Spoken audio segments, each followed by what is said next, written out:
আজকে 9 জুলাই নিফটি ফিফটির আমরা যদি অ্যানালাইসিস দেখে নিই, এখন টাইম হয়েছে 10টা।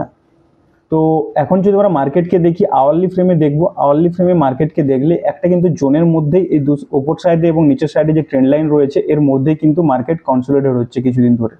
এখন যদি মার্কেটকে আমরা আপসাইডে প্ল্যানিং করব ভাবি, তাহলে এই ট্রেন্ড লাইনের উপরে এবং 550 থেকে 600 জোনের মধ্যে কিন্তু একটা বড় সেলিং পয়েন্ট রয়েছে, যে কারণে এখান থেকে মার্কেট কিন্তু রেজিস্ট্যান্স বানাতে পারে। তো এর উপরে কিন্তু 15 মিনিটের ক্যান্ডেলের ক্লোজিং লাগবে, তারপরে হয়তো আপ সাইডে আমরা 650 থেকে 700 জোন আসতে পারে।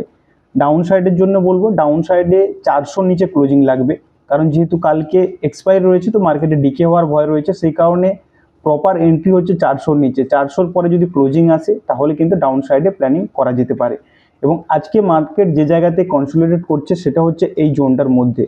এই বক্সের ভেতরে যতক্ষণ মার্কেট রয়েছে ততক্ষণ কিন্তু মার্কেটে এইখানেই মার্কেট আটকে থাকবে। এর বাইরে যতক্ষণ না আসবে, ডাউন সাইডে যে রয়েছে জোনটা সেটা হচ্ছে 25,470-এর জোন, এর নিচে ক্লোজিং লাগবে।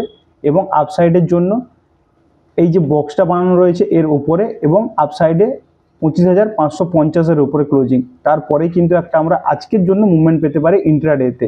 অপশান চেনের হিসেবে যদি দেখে নিই তাহলে আমরা এখানে ক্লিয়ারলি দেখতে পাচ্ছি 25,500, 25,550 এবং 600-তে কিন্তু একটা বড় রেজিস্ট্যান্স রয়েছে আপসাইডে। এবং ডাউন সাইডে যদি দেখেন সাপোর্ট লেভেল রয়েছে হচ্ছে আপনার 25,500, 450 এবং 25,400।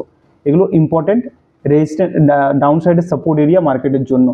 তো আজকে যদি কোনো রকম ট্রেড প্ল্যান করেন অবশ্যই আওয়ারলি ফ্রেমে মার্কেটকে এভাবে একবার মার্ক করে নিন, তারপরে করতে পারেন।